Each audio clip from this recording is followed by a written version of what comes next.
بسم اللہ الرحمن الرحیم۔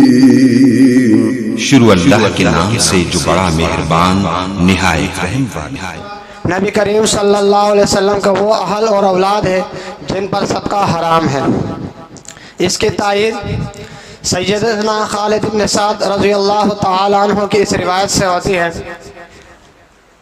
کہ اس صحابی نے حضرت عائشہ صدیقہ رضی اللہ تعالی عنہ کو صدقے کی گائے دی، تو حضرت عائشہ صدیقہ رضی اللہ تعالی عنہ نے اس موقع پر فرمایا انا آل محمد لا تحل لنا صدقۃ، میں محمد صلی اللہ علیہ وسلم کے اہل میں سے ہوں، ہم پر صدقہ حلال نہیں ہے۔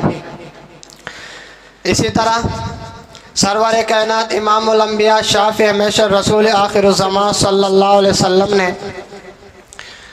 فرمایا کہ میں تمہارے درمیان دو چیزیں چھوڑے جا رہا ہوں، ان میں سے ایک چیز کتاب اللہ ہے، ان پر عمل کرتے رہنا، اگر ان پر عمل کرو گے تو تم کبھی گمراہ نہیں ہوں گے۔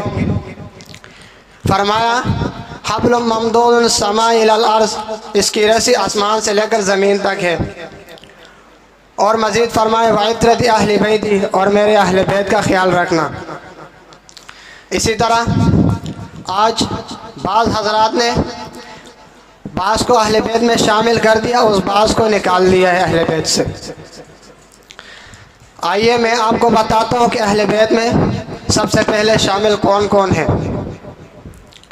جب ہم قرآن اور احادیث کا مطالعہ کرتے ہیں تو ہمیں یہ بات روز روشن کی طرح عیاں ملتی ہے کہ اہل بیت سے مراد کون ہے، جیسا کہ رب کریم نے قرآن کریم میں فرمایا انما یرید اللہ لیذھب عنکم الرجس اہل البیت ویطہرکم تطہیرا۔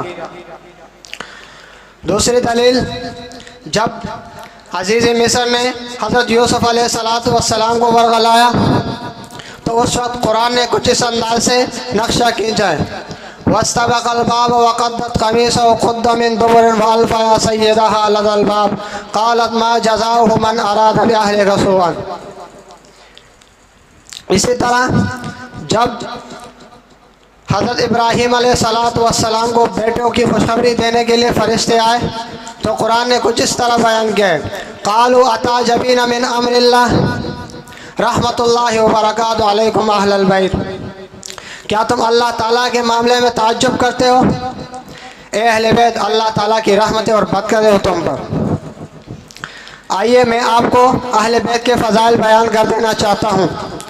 سیدنا زید بن ارقم رضی اللہ تعالیٰ عنہ فرماتے ہیں کہ رسول اکرم صلی اللہ علیہ وسلم نے غدیر خم کے مقام پر صحابہ اکرام سے نصیحت کرتے ہوئے فرمایا تھا اذکرکم اللہ فی اہل بیتی، صحیح رواہ مسلم۔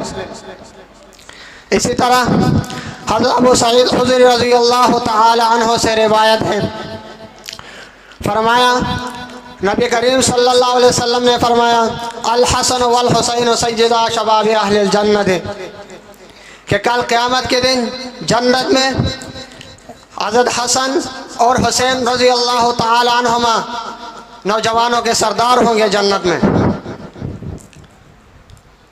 اور اسی طرح سیدنا یعلا بن مرہ رضی اللہ تعالی عنہ فرماتے ہیں حسین منی وانا من حسین، حسین مجھ سے اور میں حسین سے ہوں، احب اللہ من احب حسینہ، جو حسین سے اللہ محبت کرے اس شخص سے جو حسین سے محبت رکھے۔ حضرات گرامی، جب ہم خلفائے راشدین کی سیرت کو پڑھتے ہیں اور مطالعہ کرتے ہیں تو یہ بات واضح ملتی ہے کہ صحابہ اکرام اور خلفائے راشدین بھی اہل بیت کا کس قدر احترام کرتے تھے۔ حضرت ابوبکر صدیق رضی اللہ تعالی عنہ فرماتے ہیں والذی نفسی بیدہ، قسم اس ذات کی جس کے ہاتھ میں میری جان ہے، لقرابۃ رسول اللہ صلی اللہ علیہ وسلم احب ان قرابت اصل قرابتی، کہ رسول اللہ صلی اللہ علیہ وسلم سے قرابت داری مجھے زیادہ محبوب ہے اس بات سے کہ میں اپنے قریبی رشتہ داروں سے صلہ رحمی کروں۔ اسی طرح امام ذہبی نے اپنے کتاب سیر اعلام النبلاء میں ذکر کیا ہے کہ جب سیدنا عمر فاروق رضی اللہ تعالی عنہ خلیفہ بنے، اس وقت حضرت عمر فاروق رضی اللہ تعالیٰ عنہ نے اپنے خلافت کے اندر حضرت حسن اور حضرت حسین رضی اللہ تعالیٰ عنہما کے لیے 5,000 درہم کا وظیفہ مقرر کیا تھا۔